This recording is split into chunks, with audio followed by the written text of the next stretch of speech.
habíamos visto, ya vimos, especialidades. Habíamos visto dolor, vimos intensidad, hemorragia, edema.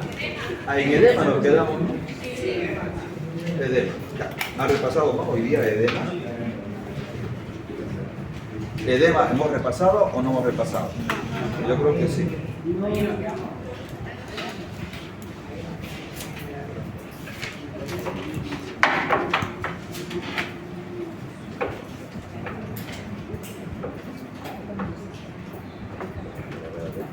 Hay un problema en el parqueo, no sé, también hay que solucionar el problema. No hay parqueo, ¿se dan cuenta? No se puede parquear. El doctor ha sido dando vueltas ahí porque no puede encontrar un parqueo. Entonces, juntamente con él buscando, no hay parqueo. Lamentablemente está todo copado, ¿no? A ver, veamos. ¡Uy, caramba! Casi me tumbo ya. ¿Se ve esto? ¿Se ve? Apaguen la luz, por favor. No, de allá no, déjalo prendido, ¿verdad? Ahora sí. A ver, cuidado, está peligroso eso. Bueno, vamos a continuar con fluido. ¿Está bien? El paciente, veamos. El fluido puede ser un signo o un síntoma. Eso, solamente el paciente lo requiere, va a ser un síntoma. Doctor, me pica acá en la espalda, digamos, pero no sé si es verdad o no, solo el paciente puede referirlo. Entonces va a ser es un síntoma, pues, sensación que el paciente refiere y que tiene la sensación, pues, de picazón en todo el cuerpo. Y además puede llegar a arrancarse. El prurito es un síntoma, pero que puede darse dependiendo del paciente. Puede ser que sea debido a un problema, ya sea lo más clásico, va a ser un proceso alérgico, o sea que empieza a tener una lesión dérmica. Tenemos que preguntar siempre el inicio, la duración, seguramente, la evolución, severidad, ubicación y extensión. Puede ser que sea, por ejemplo, un problema de una varicela, empezando, por ejemplo, un niño pequeñito. La gran mayoría hemos pasado de varicela, seguramente, pero muchos van a pasar. ¿Qué pasó con lo que está acá?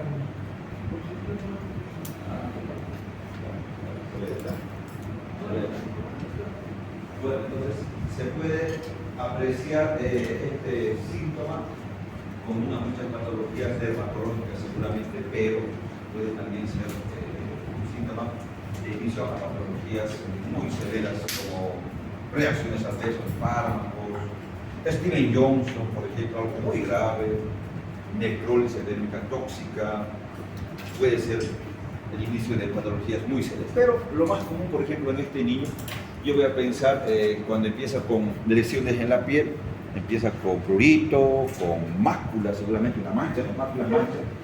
Después va a empezar con seguramente una mácula, todavía pápula, vesícula, bueno, la varicela, por decirlo así. Nos va a depender mucho de las reacciones que el paciente va a tener. Imagínense que tenga equivalencia a penicilina, la de nuestro prurido, seguramente no va a aplicar. Un problema micológico, un hongo de piel, puede ser una tiña que es una micosis, versicolor, por ejemplo, que es la humedad, o tiña pélvis, hongo de los pies, etcétera, etcétera. Pero puede ser que sea algo más delicado, mucho más grave después de todo. Por ejemplo, una varicela, empiezan con lesiones de tipo maculares, manchas, luego va a papulares, luego va a vesículas, después de eso va a costras, ¿sí? Se van lesiones máculo, pápulo, vesiculares, costrosas. Recordar que la varicela, por ejemplo, se dice que tiene lesiones en cielo estrellado, quiere decir que unas están en pápula, otras están en vesícula, otras están en pústula, y así. Son de diferentes características. En conclusión, el prurito puede ser un síntoma que puede llevar a muchas patologías, sobre todo dermatológicas. En esta, por ejemplo, puede empezar con picazón, con prurito, puede tener un herpes de tipo zóster, herpes zóster intercostal, ¿no? Recordar que el herpes zóster intercostal solamente abarca la línea, o sea, respeta la línea media, solamente la mitad del cuerpo. Vale decir que las lesiones nunca van a ser bilaterales en el herpes zóster, solamente es en un trayecto nervioso y respeta la línea media. Vale decir que no va a pasar al lado contralateral. Como en este caso, solamente miren cómo se detuvo en la línea media las lesiones dérmicas. Es un herpes intercostal, lesiones maculo-papulo-vesiculares, y son pues bien dolorosas muchas veces. En otras palabras, cuando yo tengo un paciente masculino y veo que tiene lesiones dérmicas, tiene solamente en el trayecto nervioso, porque puede ser intercostal, octálico, puede ser de tipo braquial, etcétera, etcétera, no pasa la línea media, no va para el otro lado, en el zóster.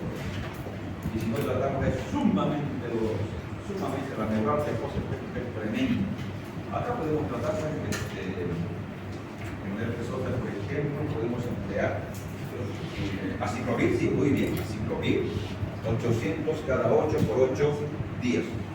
La regla de los 8 podemos emplear 800 cada 8 por 8, 8 días. Recordar que si tú no haces eso, pues va a quedar sumamente doloroso, tremendamente duele. Tratar de lo más inmediatamente posible con aciclovir. Y ahora suficiente va a ser. El herpes zóster es de esta manera, pero en la varicela no hay tratamiento, es sintomático para la fiebre, de por ahí al prurito, ¿no? Al picazón, porque es sumamente pruriginoso, no quiere arrancarse, quiere meterle las uñas, hay que reportar a los niños las uñas, si no es posible. Y también se puede usar un antihistamínico de por ahí. O sea, para el prurito podemos usar una clorferinamina, que es un antihistamínico, o podemos emplear una cetiricina, levocetirizina, loratadina, desloratadina, que son antihistamínicos para el prurito. O sea, es un síntoma que pues uno le pica y sasa y quiere, y lo malo es que después de esto vienen las lesiones pues son infectadas, ¿no? Y también recuerden que pueden llegar muchas cicatrices. Imagínense que tiene la cara, se hace pústulas, pues muy complicado. Antes, por ejemplo, había lo que es esta enfermedad de la viruela. ¿Existe viruela o no en el mundo? No, está extinta. Sí, se ha erradicado la viruela, solamente están archivados. Dos cepas. En realidad están pues todavía bien resguardadas estos virus, pues, porque emplearse solamente como una guerra biológica, es decir, pero claro, están bien resguardadas estas. Pero actualmente no hay en el mundo lo que es la viruela. La viruela se ha extinguido a base de vacunas, a base de vacunas. Dejaba sumamente lesiones,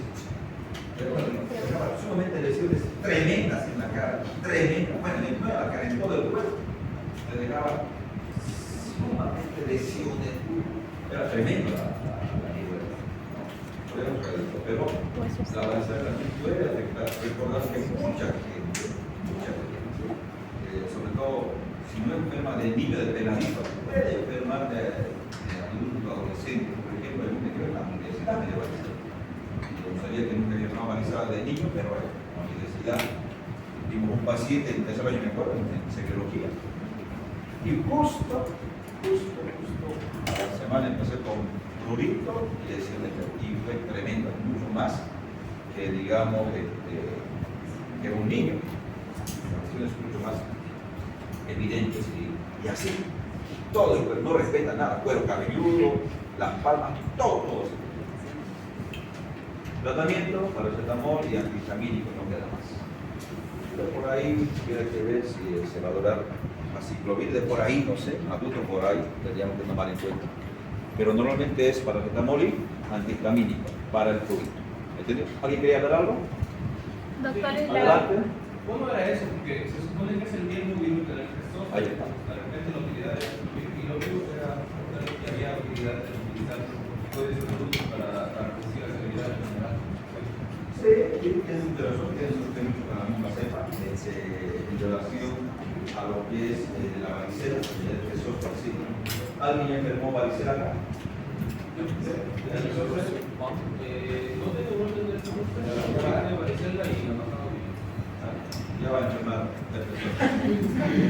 No pasa, pues. Todo va a pasar. Ya me dio igual el profesor, me dio la región acá, la región del antebrazo. O sea que el médico está todo, pues. Uno va al hospital, va a ver un paciente, etcétera, etcétera, y está libre de enfermar. ¿Cuántos médicos han enfermado de dengue, de pacientes de COVID? Y muchos han fallecido. El médico está expuesto a todo eso, ¿entendido? Bueno, dijimos también puede ser lesiones muy severas, reacciones adversas muy severas, como síndrome de Lyme, en este caso, 10, escrito. Este síndrome, por ejemplo, llamada también necrólisis epidérmica tóxica, necrólisis epidérmica tóxica, tiene un signo característico que es el signo de que se despliega la piel. Signo de Nikolsky se llama. Nikolsky. El signo de Nikolsky se caracteriza porque la piel se va saliendo, mire, se va saliendo como si fuera, digamos, no sé, de una serpiente, ¿verdad? Que cambie de piel. Pero en este caso, mire, se va pelechando, o sea, pero se va saliendo completamente la piel. Cuando tú agarras y lo desprendes, hablamos de que es un signo de Nikolsky positivo. En necrólisis epidérmica tóxica. O Steven Johnson, que compromete todo el cuerpo, no respeta nada, todo mucosa oral, conjuntiva, o sea, compromete todo. Son reacciones muy severas.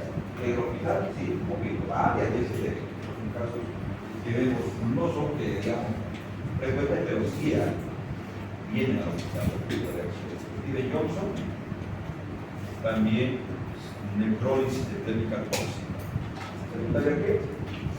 A medicamentos antituberculosos, o medicamentos antichagásicos, o medicamentos anticomiciales. Bueno, antichagásicos para chagas, antituberculosos para tuberculosis y anticomiciales. ¿Para qué? ¿Perdón? ¿Perdón?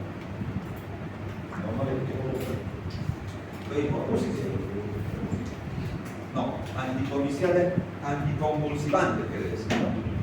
Para las convulsiones, o sea, porque toma medicamentos por mucho tiempo, pues. Para tuberculosis son 6 meses, para chagas son por lo menos 2 meses, para convulsiones prácticamente son de por vida. Y entonces, las reacciones pueden darse. Normalmente las reacciones en el hospital, en los estudios que hicimos, se da entre los 15 días, puede ser cualquier momento, pero más frecuente de los 15 días hasta el mes y medio más o menos. O sea, en ese periodo es donde más se puede dar las reacciones. Una vez, digamos, empieza un tratamiento hoy día para ya, no pasa nada probablemente, pero ya más o menos a los 15 días y empieza con prurito, y empieza con las lesiones alérgicas, y si tú no cortas inmediatamente, tienes que cortar de raíz, que no tomen ni un medicamento más. Porque si, a ver, veremos, probaremos, le daremos a media dosis, a ver, no, hay que cortar inmediatamente esta reacción de, entre comillas, alérgica, por decir, ¿no? De una reacción de hipersensibilidad. Tratamiento es inmediatamente retirar. No sé, porque si no va a llegar a eso. Ese cuadro es parecido al pempio vulgar idiopático, ¿no? Solamente que hay una racha. En realidad, es una patología autoinmune, ¿no? Se puede dar, pero no son tan evidentes cuando tú, digamos, son lesiones ampollosas que vienen en el pempio. Generalmente es algo autoinmune, ¿no? Pero estos son debido a fármacos generalmente, ¿no? Reacciones de hipersensibilidad. Pero el franklin también, pues, el tratamiento es parecido, igual las lesiones son parecidas porque empiezan a sobreinfectarse y todo eso. Pero estas son por hipersensibilidad a medicamentos. ¿Entendido? Ya saben, si alguna vez tiene una reacción alérgica, empieza con prurito, tenemos que cortar, o sea, dejar de que el paciente reciba los medicamentos inmediatamente. Los bochornos generalmente son fenómenos vasomotores que se van a dar en todos los pacientes donde se produce rubicundez, sudoración, calor, taquicardia y demás. ¿Quién no ha tenido, por ejemplo, un estrés de esos? Y ahí empieza, ¿no? Normal en condiciones emocionales, ¿vale? Cuando uno se estresa, se ruboriza y empieza con esto. Pero también puede ser patológico en algunas situaciones, por ejemplo, como en neoplasias, cáncer, que podría dar un feochromocytoma, alteraciones tumorales. También podría ser ya en el climaterio, la andropausia, que se podría dar también, ¿no? Fiebre, la fiebre, recordar que la fiebre nosotros podemos cuantificar, tenemos que cuantificar por encima de 4 grados de fiebre, 38 grados, o sea, 38 grados más fiebre. Es solamente sí, para no trabajar y valor, pero 38 grados más es fiebre. Normal, ¿cuánto es la temperatura? 36.5 a 37.2. 36.5 a 37.2. Repito, varía, algunos libros te van a decir un poquito más, un poquito menos, pero como tenemos 38 grados, hablamos de fiebre, ¿entendido? 38 grados más es fiebre, no se olvide, 38. Hay termómetros de mercurio, ya no los usamos, claro, pero lo usan. Peor con la pandemia, recordar que todos usan lo que es los láser, ¿no? La láser, o los digitales, básicamente. ¿Por qué? Porque estos de mercurio tienen mercurio y contaminan. De todas maneras, podemos tomar en varias regiones la temperatura. En el hospital van a ver, donde vayan, es más común en la región axilar, ¿sí? En la región axilar. Pero podemos tomar en cuenta también que la temperatura se puede tomar en la región bucal, debajo de la lengua. También podemos tomarla en la región rectal, en los niños se puede tomar. En algunas otras regiones como el conducto auditivo, sí, con los láser también se puede. También hay regiones, son yo creo que las más comunes, claro. También en los libros se describe que podría ser en región, hasta en región vaginal, pero que en la práctica no lo hacemos, pero sí se podría tomar este tipo de temperatura. ¿Entendido? Bueno, esto es un termómetro, repito, de mercurio clásico. Muy poco ya lo van a emplear, pero sería bueno que sepan, ¿no? Por ahí todavía en algún lugar se emplea y que no sepan interpretar sería muy malo. Ahí están las partes, bulbo, lo que es la escala que tiene de graduación, la columna, el capilar y todo eso. Sigamos. Ahí está. Miren, normalmente varía, a veces uno se chipa, pero el doctor dice en el libro diferente, sí. En su orden diferente, sí. En la gente diferente, sí. Pero tenemos nosotros que tomar en cuenta que mayor a 38 grados es fiebre. Si me dice el doctor que normal es de 36.5 a 37.2 y que es de 37.2 hasta más o menos de 38.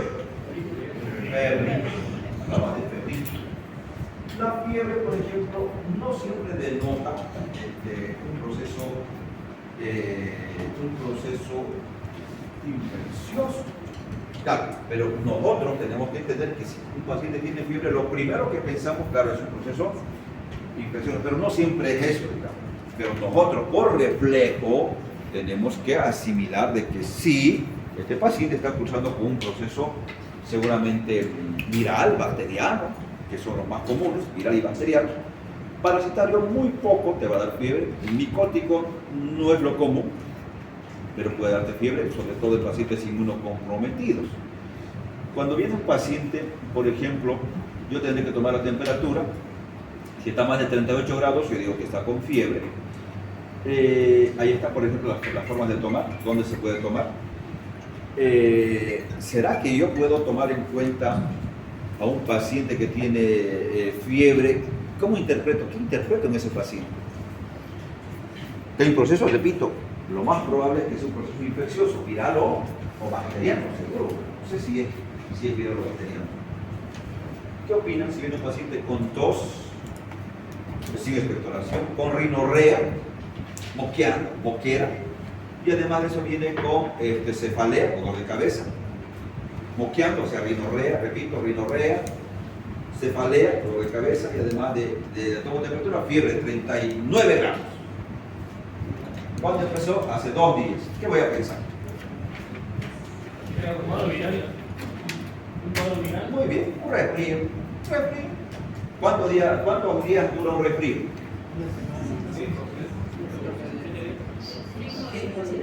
Ah, 3 días. Un resfrío común, 3 días, hermano. 3 días. Mira, 3 días. Empezó hoy día. ¿Quién es madre? La mamá sabe ya, pues. Si es un resfrío, 3 días va a estar con fiebre, sí o sí 3 días el niño. Haga lo que haga, va a ser fiebre 3 días.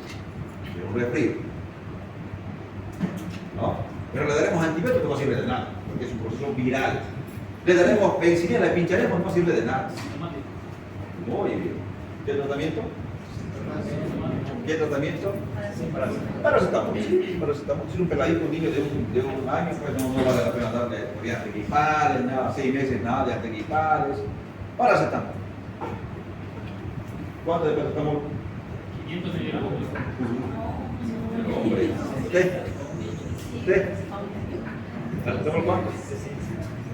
¿Cuánto? 500 lo va a intoxicar usted. ¿Cuál es el antídoto de paracetamol? Un peladito de un año, digamos.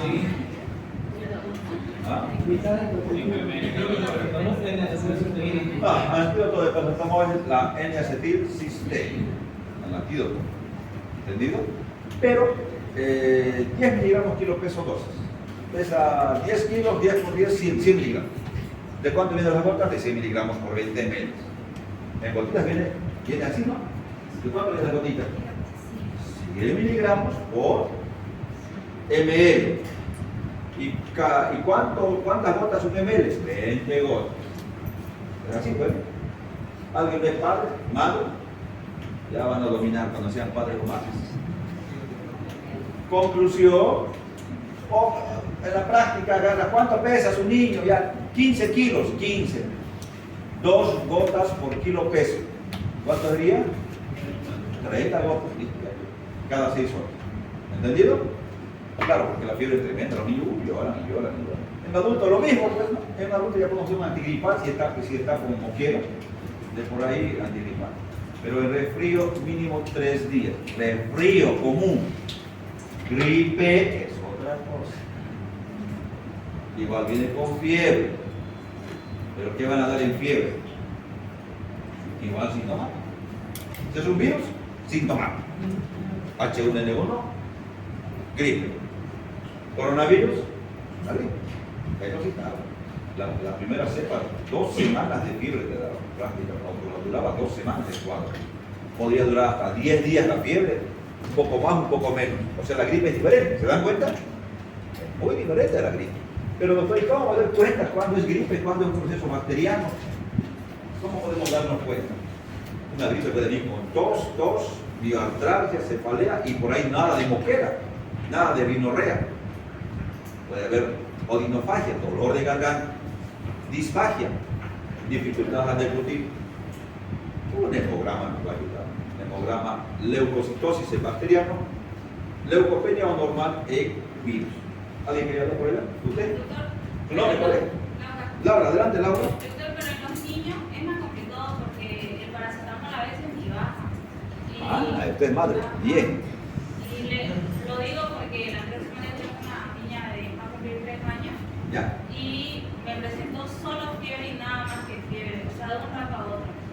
Y le di Exador porque su fiebre era de 38.7 a 39.2, digamos, y de ahí no bajaba. Entonces, ¿qué se hace? Se la baña, ¿no? Porque con eso supuestamente tiene que bajar el paracetamol, pero no baja, digamos. Ni con paracetamol, ni bañándola. Caso de emergencia, el Exador, como uno está sola contra el mundo, saca cálculos y yo le tiré 2.5 de Exador, que pesa 17. De ahí, y si no baja ni con eso, doctor, porque a las 2 horas, o sea, no bajaba. Y de 39 subió a 39.3 y le metí paracetamol 5 ml. O sea, la dopé. Y ya recién con eso y bañándola. Sí, usted es madre. ¿Usted es madre? Ajá, yo soy mamá. O sea, ahí está uno sola contra el mundo, digamos, porque no da tiempo para comer. Ya, la dipirona, para que entiendan, ¿qué es la dipirona? Perdón. ¿Qué es el dioxador?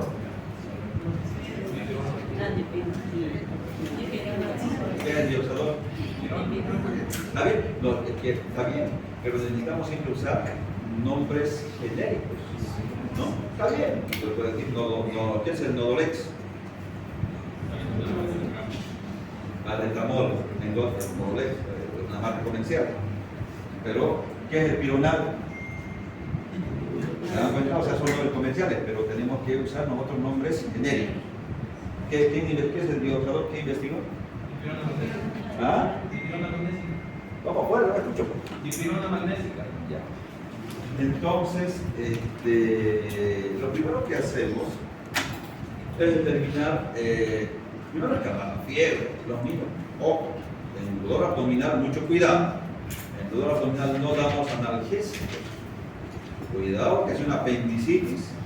Lo vas a calmar el dolor, se va a perforar el apéndice y te va a dar una peritonitis. Mucho cuidado en el abdomen, ¿no?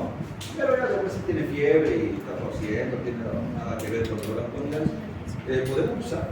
Normalmente, ¿qué se hace? Se puede intercalar, ¿no? Paracetamol podemos dar cada 6 horas. Por ejemplo, 6, 12, 6, 12. 6 de la mañana, 12 del día, 6 de la tarde, 12 de la noche. Pero doctor, desde las 6 hasta las 12, a las 10 hace fiebre. ¿Qué hace? Se puede intercalar con otro antipirético que no sea el paracetamol. Por ejemplo, clásicamente podemos usar el ibuprofeno al medio. Ibuprofeno. ¿Entendido? En el coronavirus, pues. ¿Por qué? Porque no seguían los pacientes, empezaba paracetamol solamente y seguía con fiebre. Había que intercalar al medio, bueno, entre 6 y 12, a las 10, por decir, ibuprofeno. Es una buena opción. Y si no, hay algo que está pasando, o lo está vomitando el niño, no está asimilando el medicamento, pero es una buena opción de intercalar entre los medios con el ibuprofeno. Por ejemplo, cada 8 horas puede usar el ibuprofeno. Paracetamol cada 6 horas, a dosis kilopesos, ojo, dosis kilopesos, sí. Cuidado que después nos dé sobredosis y tengamos problemas renales, porque el ibuprofeno puede producir problemas renales y el paracetamol problemas hepáticos. ¿Entendido? Hay un poco de cuidado. Ahora, el problema es que muchos vomitan. Le da y ellos vomitan. Está con fiebre y va a vomitar. O sea, la fiebre te descompone demasiado a los niños y empiezan a vomitar. Están ahí, vomitan, etcétera, etcétera. Entonces, mucho cuidado. Cuando no podés controlar la fiebre, porque está vomitando, pues intramuscular. No te queda. ¿Entendido? Pero el baño tiene que ser con agua bien fría, ¿no? Con agua tibia, porque si le hace agua fría, hay vasoconstricción, no va a perder calor. Con agua tibia. ¿Entendido? Con agua tibia. Muy bien. Entonces, vamos a continuar. Podemos tomar, dijimos, la temperatura. Por ejemplo, lo que es en la boca, temperatura oral, por debajo de la lengua. Lo más importante es, ojo, hay que desinfectar bien, ¿no? Los termómetros, porque si vas a pasar de un paciente a otro, puedes pasar de enfermedades. Por eso es que no es tan recomendable, pero se puede tomar, ¿no? Se puede tomar. No es tan recomendable, imagínate que no esté bien esterilizado o desinfectado, vas a pasar enfermedades de uno para el otro. ¿Entendido? Mucho cuidado. Ahí está, por debajo de la lengua. Rectal también se puede recordar que aproximadamente entre 0,3 y 0,6 es un poquito más superior a la bucal. Igual, realmente en los niños se podría tomar. Se podría, sí, se podría. Pero en la parte práctica, muy pocos lo toman, muy pocos. Más, repito, ya son los digitales con láser ya en la región axilar. Hasta algunos ya hay para el conducto auditivo, bueno, todo es láser, como les digo. La gran mayoría ya usa eso. Pero tenemos que saber que sí se podía tomar también en esta región. De 2 a 3 minutos, ¿no? Hay que tomar siempre, 2 a 3 minutos por lo menos. Esto es lo clásico en la región axilar. Tenemos que tomar en cuenta de que no esté con ropa, pues, ¿no? O sea, que digamos no interfiera la ropa en la toma de lo que es la temperatura. Cuando es fiebre mayor a 38 grados, entre 2 y 3 minutos tenemos que dejar. Puede haber también lo contrario, hipotermia, menor a 35 grados rectal, y puede haber de lo que es una hipotermia profunda, muy profunda, y hasta que puede producir ya alteraciones en el paciente. Miren, puede tener lo que es rigidez menor a 35, midriasis, livideces, cianosis en placa. Distermia. Hay pacientes, por ejemplo, que tienen alteraciones de la temperatura, o sea que este paciente puede decir que no controla adecuadamente la temperatura, ya que puede ser muy elevada. Pacientes obesos, por ejemplo, generalmente siempre están las personas que están bien remachadas, están siempre, con la temperatura un poquito elevada, tienen un metabolismo más acelerado, por decir. Puede ser funcional, no siempre va a obedecer a un proceso infeccioso ni a una causa orgánica. Ojo, cuando hay en personas, sobre todo obesas, que muy en cuenta, ¿no? Tienen la temperatura bien en el límite, por decir. O personas muy delgaditas, muy tendencia a ser hipotermia, por decir, ¿no? Pero hay patologías que te van a llevar a incremento de la temperatura, por ejemplo, el hipertiroidismo. Así debería tener, hay tendencia a tener la temperatura, taquicardia, sudoración, ¿no? Alteración como el cromosoma también podría alterar en relación a la temperatura. Podría ponerse bien.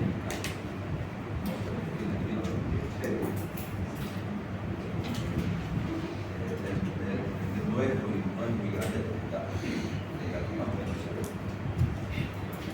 Hipertermia, aumento súbito de la temperatura corporal mayor a 41 grados. ¿Será que se puede dar? Sí. Por ejemplo, en pacientes que están sometidos a cirugía en anestesia general, en pacientes generalmente puede deberse a cirugías por vía inhalatoria, a los tanos, por ejemplo, ¿no? Fiebre del zinc, pacientes que tienen síndrome neuroléptico maligno, mucho cuidado con el haloperidol, tirotoxicosis, recordar que los pacientes que tienen hipertiroidismo pueden hacer la tormenta tiroidea. Cuando es en tormenta tiroidea el paciente está sumamente taquicárdico, hiperkinético, ahí está, sudoroso. Cuando es una tormenta tiroidea el paciente está tremendamente sudoroso, febril, taquicárdico, ya por ahí con fibrilación auricular, ¿no? Una tormenta tiroidea es tremenda, la tirotoxicosis por el hipertiroidismo, ferromocitoma, drogas ACV, anfetaminas, imagínense, intoxicación por cocaína también se puede dar. Fiebre, ya dijimos, mayor a 38 grados. Recuerda que el paciente cuando ya tiene hipotermia, cuando pierde la conciencia, menor a 32 grados. Una lesión cerebral se puede dar mayor a 42 grados. Ojo, hay niños que pueden convulsionar. ¿Han visto que convulsionan niños por fiebre? Sí. Lo bueno es que no deja grandes secuelas de todas maneras, pero hay que saber controlar, ¿no? Cuando está empezando la fiebre es muy bueno lo que se dijo, sacar toda la ropa. No es más bien colocarle más ropa, no, porque a veces está con frío, empieza con escalofríos, pues a veces es sacar toda la ropa que tenga, sobre todo en los niños que pueden convulsionar, y darle un baño con agua tibia. Y hasta mientras darle pues esperar que haga efecto los medicamentos. Recordar que no es instantáneo, hay que esperar una media hora todavía que haga efecto los medicamentos, que se absorban, se metabolizan todavía. No es que le evite va a bajar la fiebre, pero en los niños es un poquito complicado. ¿Listo? Mucho cuidado en los niños. Según la intensidad, la fiebre puede ser, repito, febrícula menor a 38, fiebre de 38 a 41, hipertermia mayor a 41 grados.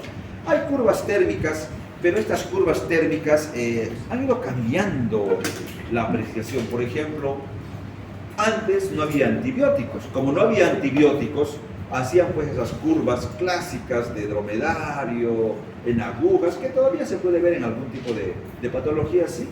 Por ejemplo, fiebre de origen continua, remitente, intermitente, recurrente, ondulante, que podrían darse oscilación en la continua menos de 1 grado centígrado, no normaliza. ¿Será que podemos ahora permitir que un paciente tenga fiebre y no baje la normalidad? No, difícil. Imposible, ¿no? Ya con toda la medicación que tenemos que bajar la fiebre, pues. Me han estado dando antipiréticos, ibuprofeno, paracetamol, qué sé yo. El diclofenaco también es antipirético. Los AINES, antiinflamatorios no esteroideos, llámese diclofenaco, ibuprofeno, qué sé yo, ketorol, son medicamentos que tienen una acción antipirética para fiebre, una acción analgésica para el dolor y una acción antiinflamatoria para inflamación. O sea, tienen las tres características. Uno más que otro. Ketorol más analgésico, diclofenaco más antiinflamatorio, ibuprofeno más antipirético de por ahí. ¿Se entiende? O sea, tienen las mismas acciones. Pero, ¿será que hay ese tipo de curvas? Sí, se puede dar en pacientes. Veamos, ¿en qué pacientes podemos ver? Pero actualmente es raro que, digamos, lo mantenga. Doctor, está con fiebre todo el día, ha estado tarde, mañana, durante una semana. No creo. El paciente, pues, se descompensa, ¿no? Por ejemplo, cuando la continua es cuando las oscilaciones no llegan a la normalidad. O sea, el paciente está mañana, tarde, noche con fiebre. ¿Sí? Fiebre continua. Además, por cada grado que aumenta la temperatura, aumentan 10 latidos. Recordar que este tipo de curva térmica no sobrepasa 1 grado generalmente, pero se puede dar, por ejemplo, en neumonías neumocócicas, fiebre tifoidea no tratada, endocarditis subaguda y encefalitis. Pero repito, o sea, muy poco probable que actualmente veamos esto. O sea que fiebre, a no ser que esté sin tratamiento, sin nada, de por ahí. Antes, claro, cuando había tratamiento y se había tipo de curva, por decirlo así. Pero se puede dar en neumonía, fiebre tifoidea, endocarditis subaguda o encefalitis. Fiebre remitente. Esto es lo normal. A momentos hace fiebre, hace como picos, pero a momentos llega a descender a la normalidad o por debajo de 38 grados. O sea, por eso se llama remitente, que remite la fiebre, pero nuevamente se va elevando. ¿En qué se daba? En bronconeumonía, meningitis, neumonía con abscesos, fiebre tifoidea, se podía dar el tipo de curva térmica. Fiebre éctica o séptica, o también se llama en aguja. Miren, se daba fiebre y bajaba, y empezaba nuevamente fiebre y bajaba. O sea, había oscilaciones de estos pacientes, esta fiebre intermitente éctica o séptica, en procesos sépticos serios, de infección urinaria, infecciones pulmonares, abscesos hepáticos, en malaria, septicemias por gram negativo, se podía dar este tipo de curva térmica. Recordar que la terciana o la cuartana también, ¿en qué se da la terciana? ¿En qué patología clásica? En la malaria. Estos pacientes pueden hacer días alternos de fiebre. Puede estar el paciente 1 día, 2 días sin fiebre y nuevamente pico abierto y baja a la normalidad. Y nuevamente 1 o 2 días normal y otra vuelta hace fiebre, dependiendo que sea terciana o cuartana. A los 2 días de apirexia, nuevamente fiebre. O sea, hay periodos de que está normal y de repente hace fiebre, baja y nuevamente 1 o 2 días normal y otra vuelta hace fiebre. Generalmente ese tipo de fiebre intermitente en terciana o cuartana, clásico ejemplo, repito, es la malaria, ¿no? La malaria. Ahí se puede ver. También se puede dar, en este caso, como la fiebre, por ejemplo, en dromedario, que también se llama, ¿no? Miren, el dromedario, que se podría dar en este tipo de pacientes. Igual, fiebre reumática, linfoma de Hodgkin, borrelia, en lo que es también meningococo, ¿no? Fiebre ondulante, en lo que es enfermedad de Hodgkin, linfoma de Hodgkin, endocarditis, brucelosis, son clásicos, ¿no? Pero repito, o sea, un poco medio raro que a veces podamos ver ese tipo de curvas. ¿Por qué? Porque muchas veces, por ejemplo, el paciente empieza con una neumonía. ¿Qué hacemos? Antibiótico. O sea, ya no llegan a estas curvas así clásicas que se veían. ¿Por qué? Porque hacemos una neumonía decapitada, por ejemplo. O sea, no llega a hacer todo el proceso de una neumonía. Repito, ejemplo, yo empiezo hoy día con neumonía. ¿Qué me van a dar si empiezo con neumonía, fiebre? Seguro antibióticos se van a dar antipiréticos, antiinflamatorios.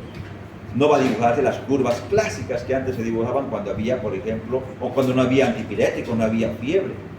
Pero en algunas situaciones se podría dar todavía este tipo de curvas. ¿Listo? Dependiendo si no es un proceso infeccioso. Porque en los infecciosos generalmente usamos antibióticos y no hacen estas curvas clásicas.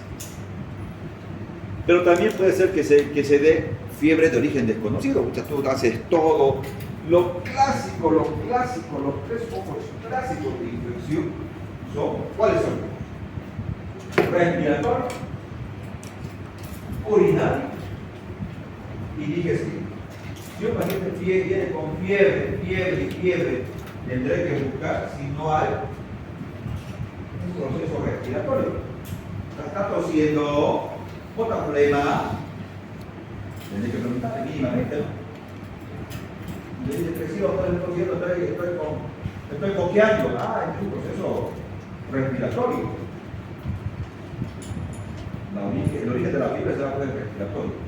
O podría preguntarle, no, por favor, no tengo estos síntomas. Ah, ¿y cómo está orinando? Estoy orinando medio, me duele de orinar. Ah, disurias. Y cada ratito voy al baño. Cada media hora voy al baño. Igual, entonces la razón es olaquiuria, aumento de la frecuencia. Entonces yo voy a ver de acuerdo al paciente de dónde es el origen de la fiebre. Si no dice ninguno de los dos anteriores, le preguntaré, ¿y cómo está? ¿Está con diarrea? ¿Está vomitando? Y lo puede ser con diarrea y con sangre. Ah, disentería, por eso. O sea, van a buscar lo más común son los tres focos, urinario, digestivo o respiratorio. Descartar eso y si no llega a un día, no tiene nada, todo bien, nada. Podrás buscar, hay fiebre de origen desconocida, sí, puede llegar a ver, existe. Pero también tenemos que tratar de buscar manifestaciones atípicas de procesos corrientes como tuberculosis, neoplasias y patologías inmunológicas, colagenopatías, por ejemplo como lupus, artritis reumatoidea, podemos buscar algún tipo de otros, como por ejemplo también esclerodermia. O sea, hay muchas patologías que también te van a dar fiebre. Pero los tres comunes tenemos que descartar. Y si no, hay que buscar tuberculosis, la gran simuladora. Simula muchas enfermedades, no solamente pulmonar. Una tuberculosis ganglionar, una tuberculosis peritoneal, intestinal, una tuberculosis ósea, una tuberculosis meningia. ¿Se dan cuenta? Tenemos que buscar. Neoplasias, ni qué decir, ¿dónde no aparecen los cánceres? Cáncer de pulmón, hígado, vaso, intestino.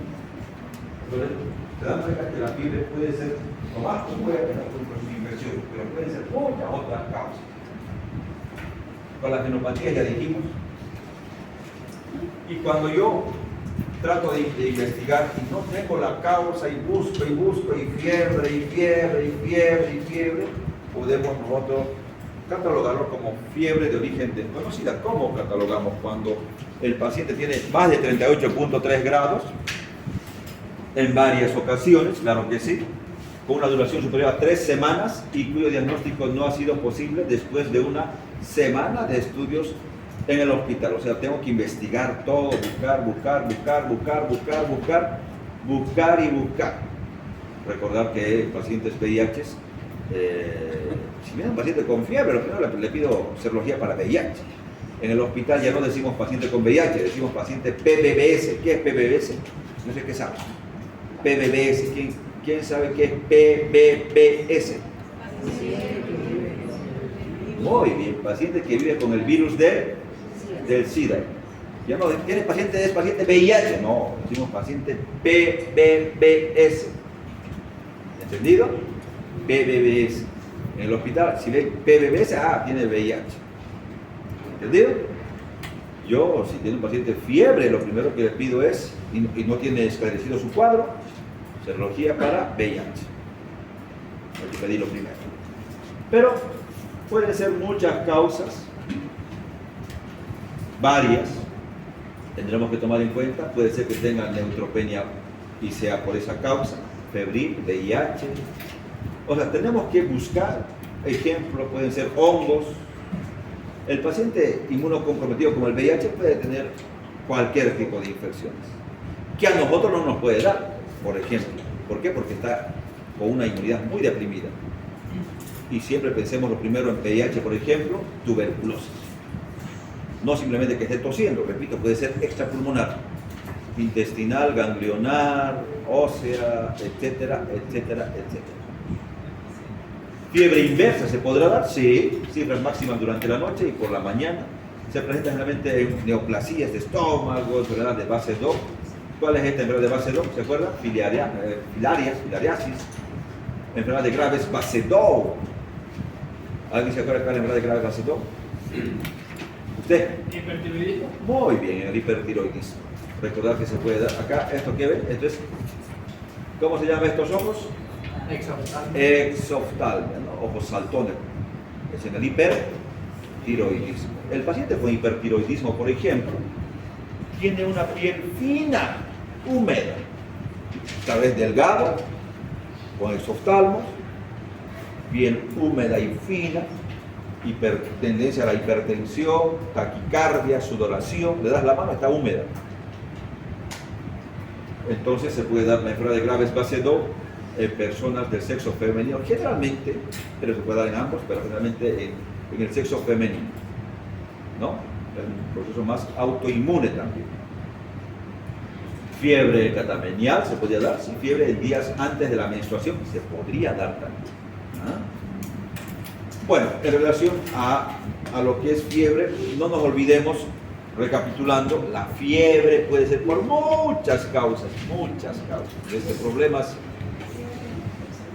ámbitos de neoplasias, tuberculosis, micosis, parasitosis en menor cuantía, sí, pero lo primero es determinar si es que es un proceso viral, bacteriano, qué foco es, dónde está el origen de la fiebre. ¿Entendido? ¿Preguntas que tengan dudas? La luz, por favor. Les voy a pasar a los coordinadores lo que es la cartilla descriptiva de la